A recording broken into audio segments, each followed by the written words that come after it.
অবরোধের বিরুদ্ধে রাজধানীর বিভিন্ন জায়গায় অবস্থান কর্মসূচি পালন করছে আওয়ামী লীগ, যুবলীগ, স্বেচ্ছাসেবক লীগ সহ অঙ্গ সংগঠনের নেতাকর্মীরা।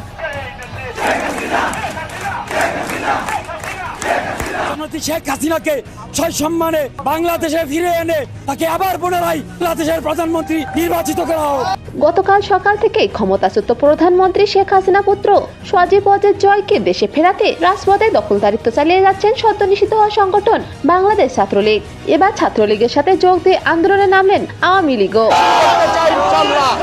তাদের জবাব দেওয়ার জন্য আমরা বগুড়া থেকে জবাব দিতে চাই ইনশাআল্লাহ।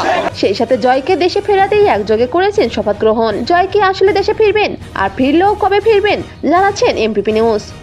আগস্টের গণঅভ্যুত্থানে শেখ হাসিনা দেশ ত্যাগের পর প্রায় হারিয়ে গিয়েছিল আওয়ামী লীগ। তবে আজ নিষিদ্ধ ছাত্রলীগকে রাজপথে নামতে দেখেই সাহস ফিরে পেয়েছেন আওয়ামী লীগ। দেশের বিভিন্ন স্থানে শুরু হয়েছে আওয়ামী লীগের দফায় দফায় কর্মসূচি। তাদের একটাই দাবি, যে কোনো মূল্যে শেখ হাসিনাকেই ফেরত চাই।